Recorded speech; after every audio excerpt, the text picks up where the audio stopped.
Саламатсыздар ма? Бүгінгі біздің онлайн лекциямызға қош келдіңіздер.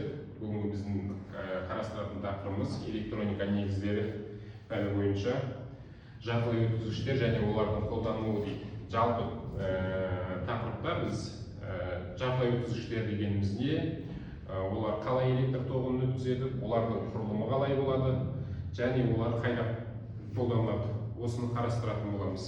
Жартылай өткізгіштер дегеніміз бұл біздің белгілі бір жағдайда электр тоғын өткізеді. Яғни бұл электриктер мен өткізгіштердің арасынан орын алатын материалдар.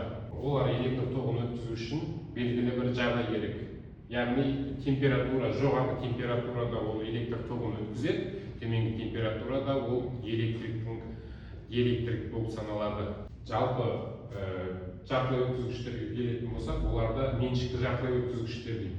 Яғни бұл жерде тек қана осы кремнийдің болмаса германийдің атомдарынан тұратын жартылай өткізгіштерді біз меншікті жартылай өткізгіш деп атаймыз. Жартылай өткізгіштің құрылымына келетін болсақ, жалпысы кремний, германий бұлар 4 валенттік. Төменгі температурада, схемадағыдай, төменгі температурада ешқандай бос электрон жоқ, бұл жерде электр тоғы өткізбейді. Яғни заряд тасымалдаушылар жоқ. Егер осы жартылай өткізгішті қыздыратын болсақ, бұл жерде сыртқы энергияның әсерінен электрондар өзінің орбитасын тастап, бос электрондарға айналады. Яғни осы бос электрондар заряд тасымалдаушылардың міндетін атқарады. Мына жерде қарап отырғандарыңыздай өткізгіштер мен жартылай өткізгіштерді салыстырып көрейік. Яғни өткізгіштер төменгі температурада электрлік кедергісі аз болатын болса, температура жоғарылаған сайын олардың электрлік кедергісі жоғарылайды. Ал жартылай өткізгіштерде керісінше төменгі температурада оларға өте жоғары электрлік кедергі болады, ал температура жоғарылаған сайын олардың кедергісі төмендейді. Осы жартылай өткізгіштердің өткізгіштігін жоғарылату мақсатында бізде қоспалы жартылай өткізгіштер деген болады. Жалпы қоспалы жартылай өткізгіштерде валенттілігі басқаша. Бізде кремний 4 валентті болатын болса, оған 3 валентті немесе 5 валентті қоспаларды қосу арқылы қоспалы жартылай өткізгіштер жасайтын болады. Жалпы жасайды. Осылар негізі электроникада жалпы қолданылатын материалдардың барлығы қоспалы жартылай өткізгіштер болып саналады. Яғни бізде еркін электрондарды пайда қылу үшін бізде жалпы еркін электрондары бар жартылай өткізгіштерді біз N типті жартылай өткізгіштер деп атаймыз. Бұл жерде 4 валенттік кремнийға 5 валенттік мышьяктың атомын қоямыз, қосамыз әкеп, қосылады. Бұл жерде яғни еркін электрондар пайда болады. Мына жерде мышьяктың 5 электроны бар сыртқы қабатында, а кремнийдің 4 электроны бар. Яғни кремнийдің 4 электронымен көршілес. Олар коваленттік байланысқа түседі да, жаңа артық бір электрон ол ешқандай коваленттік байланысқа түспейді. Сондықтан ол еркін электрон болып саналады. Яғни бұл жерде қараңыз, бізде таза кремнийдің атомдары, бұлар нейтралды жартылай өткізгіш болып саналатын.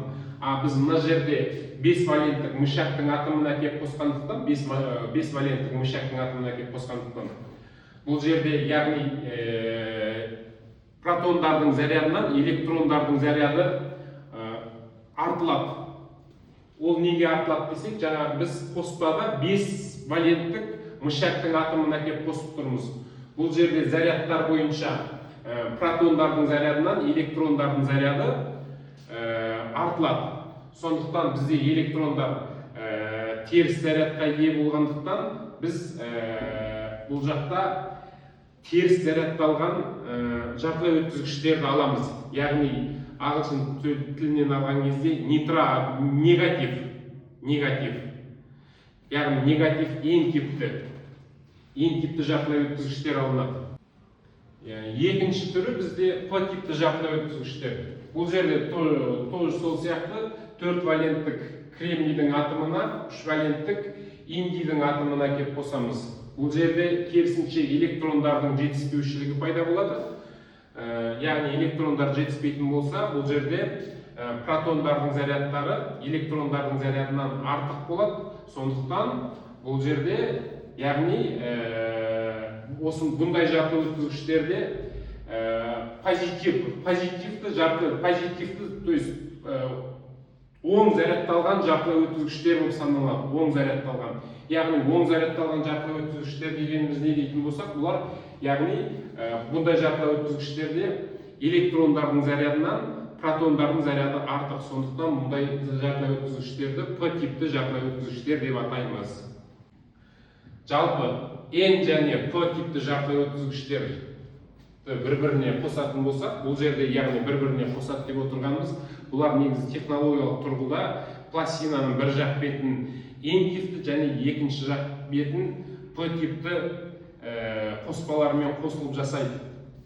Сол кезде екеуінің арасында яғни P-N өткелі пайда болады. Мына жерде қарайтын болсақ, мынау бізде P типті жарқылы өткізгіш, екінші жағы N типті жарқылы өткізгіш. Яғни осы P және N типті жарқылы өткізгіштер қосылған кезде мына жақтағы артық электрондар мына жақтағы электрондардың жетіспеушілігін жабады, яғни рекомбинацияланады да, бұл жерде яғни тосқауыл қабаты пайда болады. Яғни мына екі ортада нейтралданған жарқылы өткізгіштер пайда болады, жарқылы өткізгіш пайда болады. Бұны біз P-N өткелі дейміз. Барлық электрониканың негізгі құпиясы жалпы осы P-N өткелінде болып саналынады. Яғни P-N өткелінің енін басқару арқылы біз өткізгіштің электр тоғын өткіземіз, болмаса оған тыйым салып тастауымызға болады. Жалпы бізде бүгінгі тақырыбымыз жарқылы өткізгіштер және олардың қолданылуы дейді. Енді келесі сабақта біз осы P-N өткелі қайда қолданылады, оларды қалай қосамыз схемаға, сол жөнінде қарастыратын боламыз. Рахмет, назар аударғандарыңызға.